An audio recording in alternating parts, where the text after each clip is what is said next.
Well, becoming a mother can be incredibly fulfilling, but it can also take on many different twists and turns. Cherie's story is both heartbreaking and heartwarming. The mom journey has been really, I won't say a long one, but definitely a challenging one. I'm not young, got pregnant very quickly, but over the course of a couple of years, was pregnant 4 times and sustained 4 losses for all different reasons. And so my partner and I decided to not foray down the path of a natural, spontaneous pregnancy, because that's what the 4 had been, and to go the route of, in fact, an egg donor. Made the decision to actually implant 2. And so I actually was pregnant with twins. It was a horrible pregnancy. And then sadly, and you know, in an ironic twist of fate, on the night that I was actually admitted to the hospital, I lost my twin B. It was traumatic and horrific unto itself. But then, you know, what sort of made it worse was I expected the next morning for the doctors to come in and say, okay, let's go, to deliver those 2 boys. And of course, I was told no, because it was way too early for a little guy who, you know, still had a fighting chance.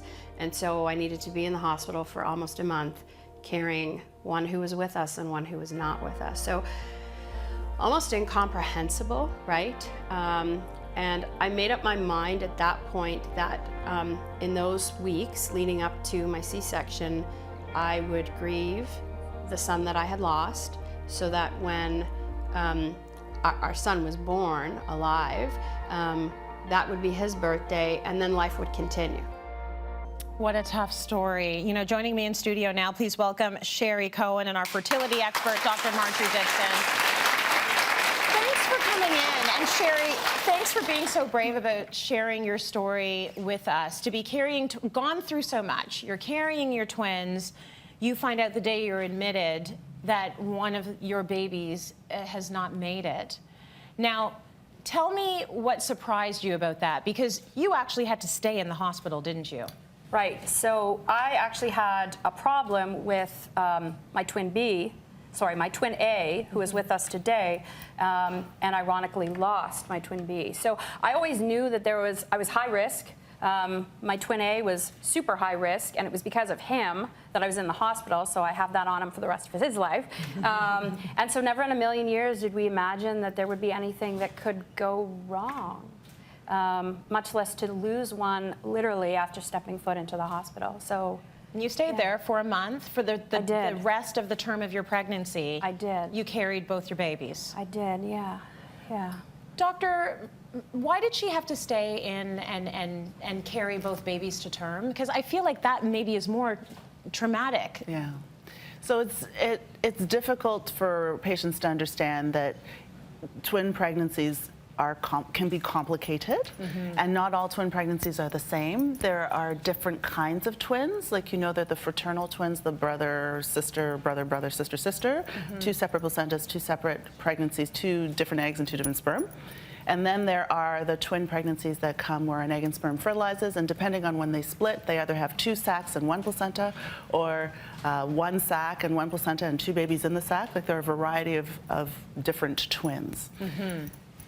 Uteruses are infinitely safer places that are designed to grow babies as opposed to incubators.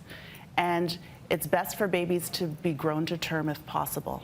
So much as I can't imagine how difficult that was, and surprising actually to be told that. You expect, I'm sure the next day your doctor walks in and says, okay, it's time to deliver. But the other baby really needed to be in utero as long as possible. And if there was no additional danger incurred by having the other twin that had passed, then the plan is to hold on to that pregnancy for as long as possible. And generally, they would induce labor or plan a cesarean section at about 38 weeks when it's term, but you don't have to go to the 41 when people are spontaneously going into labor. They do take into consideration the difficult period that you must have had to endure. Yeah. So, Cherie, I know it's hard to go back to that place, but can you describe for us what it was like being in that hospital, knowing that one of your babies didn't make it? I mean, what was going through your mind? So you almost can't even imagine it. I'll never forget, though, when my OB did walk into my hospital room the next morning. I mean, he looked devastated. I almost felt like I needed to make him feel better. And he said to me, you tell me what you need.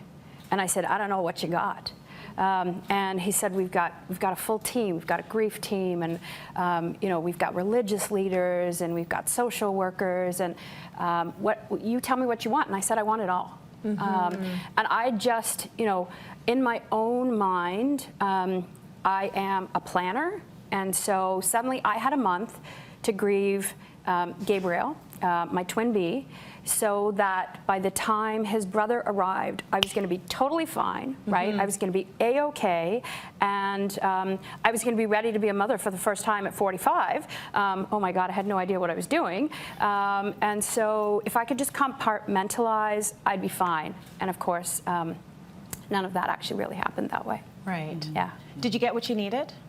In the hospital, yes. The hospital was amazing. Okay. And in fact, one of the social workers who was deployed to me is still my therapist today, because she got it, and we connected, and she was just able to give me all of the things that anyone could possibly give me without actually bringing my baby back.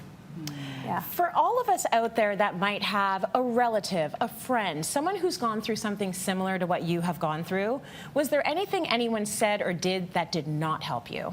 That was definitely not constructive? It was something that you would advise people, please don't say that to someone who's going through what you're going through?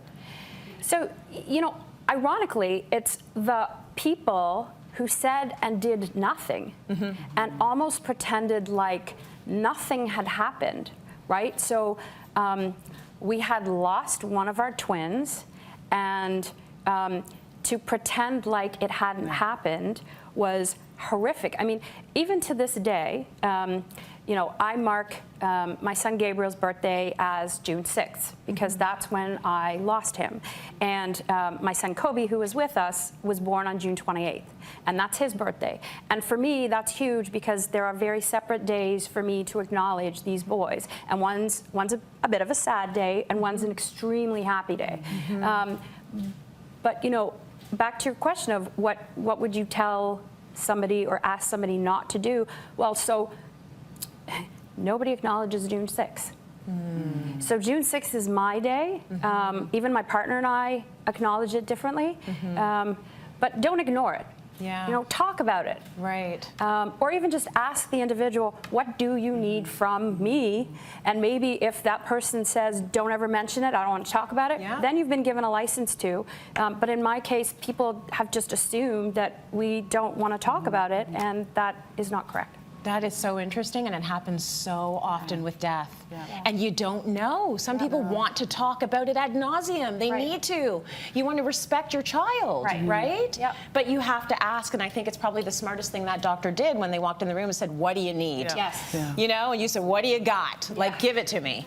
So in terms of support, Marjorie, there is a lot of support out there. There are a lot of supports out there. I think that it's interesting. I come to this as a fertility specialist, so I see a lot of patients who are grieving recurrent pregnancy loss, and then there is a higher rate of stillbirth and perinatal death with in vitro fertilization pregnancy. So we see a lot of this. We don't do the best job of supporting our patients, not because we don't want to, but we don't know how. And really, honestly, doctors aren't always trained in grief and how to manage the grief around infant loss.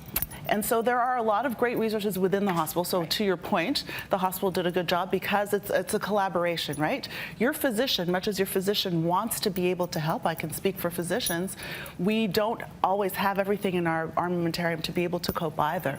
And people process things differently. Your doctor did a great job. He was able to, or she, I don't know, was able to come in and say, you know, what is it that you need? Tell me what you need, and I got it for you. And that was great, because people process differently. You might say, I need you to get lost. And somebody else might say, I want to speak to a religious leader, or somebody else might say, you know what, I really need a therapist like today. Everybody has a different need. Online supports, I actually, as we talked about during the segment, went online, and it has come full circle. There are so many supports for families, and not just for the parents, but also for siblings who potentially have lost the little kids, so who see a pregnancy and who are excited for a brother or a sister, how to deal with that. There are online forums for that, so they can write letters, say their piece, commune with other people who have had similar experiences, because this is not a frequent experience. Yeah. Fortunately, but mercifully, there are other people who are going through, so support groups are also quite helpful. We can actually put them up on the Cityline website so that people can have them as resources. But you're not alone, and there are a variety of resources, and people work towards helping you get through your process, however long it takes. Your grieving process may be years. Some people's grieving process might be right as the birth comes, you're ready to go. Not everybody's the same, and take time that you need for what you need, and you don't have to apologize to anybody. That's another thing I notice, that patients will say, "Doctor, I'm so sorry to talk about it again." I'm like, well, don't be sorry to talk about it. I have never gone through what you've been through, and I congratulate you on being able to process enough to say, this is what I need in this moment.